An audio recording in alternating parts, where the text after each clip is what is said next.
first to some breaking news. The Australian Federal Police has confirmed that ABC journalist Dan Oakes will not be prosecuted over his reporting on the Afghan Files.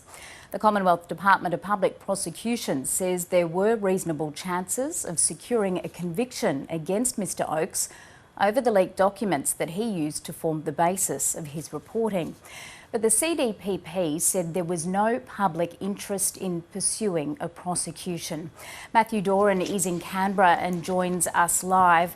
Matthew, this decision has taken some time to come to.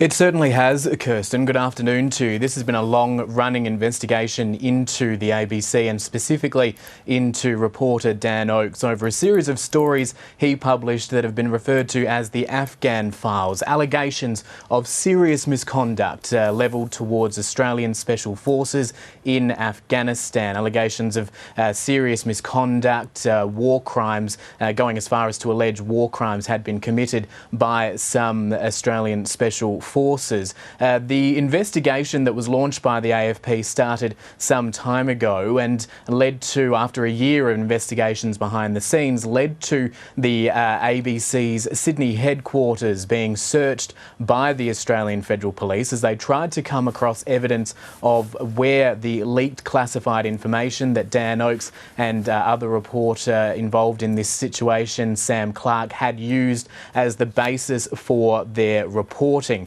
It's since been a long drawn out affair. It's gone from the AFP. They completed a brief of evidence, sent it to the Commonwealth Director of Public Prosecutions for consideration. And we've got this outcome today that while the CDPP did believe that there were grounds to prosecute, or at least try to prosecute Dan Oakes, and they believe that they had a strong enough case to do so, there was not enough of a public interest in pursuing such a prosecution. So this is a very significant development, no doubt a relief to Dan Oakes and to the ABC as an organisation that it won't be facing any sort of criminal prosecution here. But it is really important to note that the CDPP did believe it could prosecute Dan Oakes over these reports.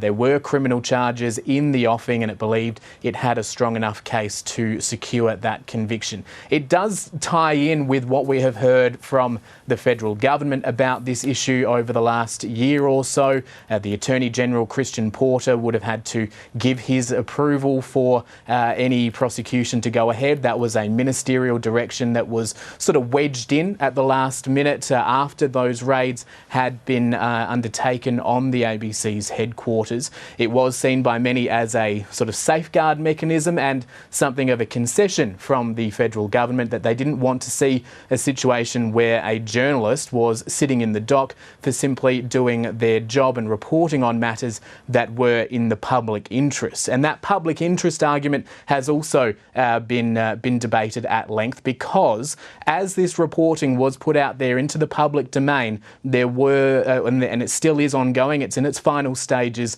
this investigation by the Inspector General of the Australian Defence Force into allegations of war crimes against Australian Special Forces. So the argument being that if you're having one of these high-end investigations, why shouldn't the reporting be allowed to go ahead? And Matthew, of course, we have seen the media in all its forms come together over the AFP raids of various media organisations seeking further safeguards for reporting.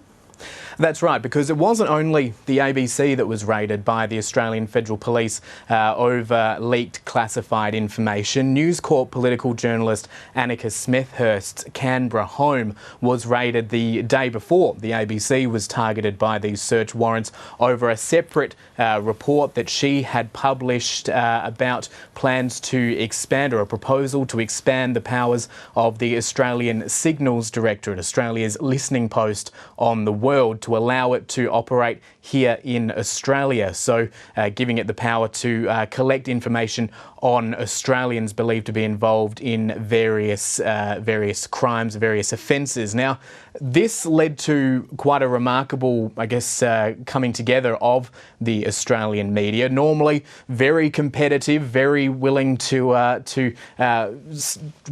to try to get a story above or beyond what other media outlets can get there. But they did come together to say that the Australian legal system was incredibly deficient, that there weren't enough safeguards in place for journalists, there weren't enough safeguards in place for whistleblowers, and too much ground had been ceded towards law enforcement agencies and intelligence agencies in the vein of national security. In other words, we'd been passing, as a nation, too many laws that wrapped everything under a blanket of national security provisions, rather than allowing a situation where stories that were in the public interest, information that the public did have a right to know, could get out there into the public domain. It's led to two parliamentary inquiries, one set up in the Senate, one set up by the government, or at least the matter was referred by the government to Parliament's Intelligence and Security Commission to examine whether or not Australia's laws were deficient there. There was a bit of criticism that wasn't the right way to go, because it was the Intelligence and Security Committee which had given the stamp of approval to many of these laws. But regardless, that campaign is still underway. And this is why I think today's announcement from the AFP, while it is incredibly important and would be a relief to Dan Oakes, the comment that the AFP have put in this statement, saying that they believed that there were reasonable prospects for a prosecution, but they didn't pursue that prosecution because they didn't deem it to be in the public interest, is quite telling, because it means that at the moment Australia's laws would have allowed a journalist to be put in the dock and face criminal prosecution for simply going about their work. Matthew Doran in Canberra, thank you. ABC journalist Dan Oakes is standing by and joins us live now from Melbourne. Good afternoon, Dan. This must be an enormous relief to you. Yes, yeah. Obviously, it's been 3 years, so it is a considerable relief. Yes, look, it's as the statement from the Federal Police and the CDPP said, they believed, there was a reasonable prospect of conviction, but it certainly wasn't in the public interest that that conviction or those charges proceed. What does that mean to you then, that it wasn't in the public interest that those charges proceed? Does that suggest that further legal reform in this area is required?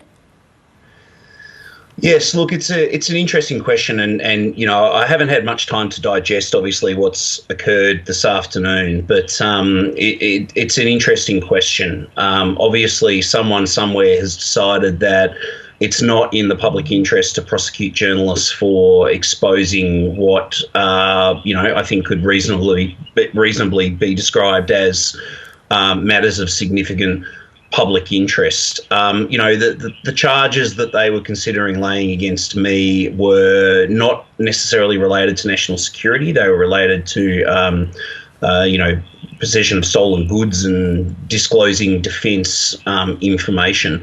So, it does open up that question of, are there reforms needed? But at this point in time, as I said, somebody somewhere has decided that it's not in the public interest to prosecute me or to prosecute Sam Clark as well. I think it's important to remember Sam as well, who was my producer on those stories. We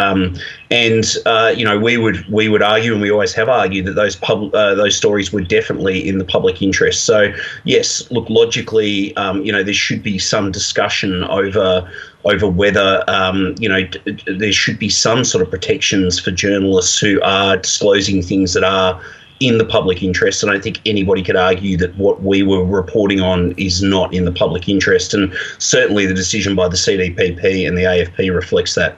At this point, Dan, I'm going to remind our audience that the Afghan Files is available right now to read on the ABC News website. Are you frustrated that this took 3 years to resolve?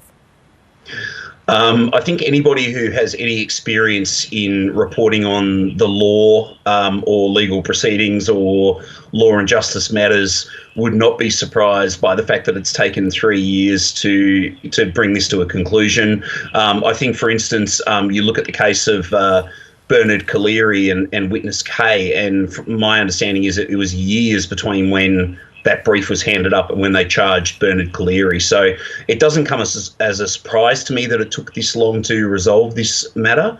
But it's obviously not ideal, and it has been a very difficult 3 years. But ultimately, that's the job we do, and after 3 years, I'm obviously very happy that it's this is the conclusion of this. So it has been concluded for both you and Sam, but is it completely over, or is there still a potential legal ramification for someone else? Well, there are criminal proceedings at the moment against somebody else over this matter, and I think that really needs to be remembered. While I'm obviously happy that Sam and I are not going to be subject to prosecution, there is somebody else, David McBride, who is facing charges over this matter as we speak. So, while I take obviously a great deal of satisfaction in the fact that we are, we've been, I hesitate to say cleared, but we're not going to be subject to criminal charges. This matter is certainly not over. It will continue to roll on. And I think it's very, very important that everybody remember that. Dan, can I just ask about the toll that this has taken on you personally and professionally? Has it at any time prompted you to question whether you would continue doing this important work? Look, absolutely. I wouldn't be human if I hadn't have thought at some point in time, is this really worth it? But ultimately, I thought that the work we were doing was important, that it was a subject that should be brought to the public's attention. Subsequently, there's been some fantastic work done by other journalists. For instance, my colleagues Mark Willisey and Rory Callan and Alex Blucher about these matters. And so, while it has been difficult and it has had an impact on my family, I wouldn't change the fact that we did these stories and that we tried to, draw the public's attention to them. So, yes, it's been very difficult, but not for a second would I change the fact that we had actually pursued these stories. I think they're incredibly important.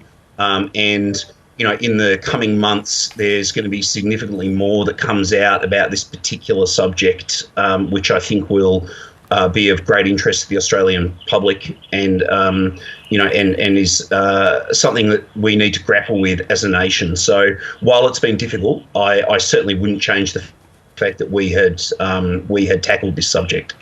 That is ABC journalist Dan Oakes from the National Reporting Team acknowledging today's decision by the AFP that it will not proceed with any action against him over his reporting on the Afghan Files. You can view the Afghan Files on the ABC News website.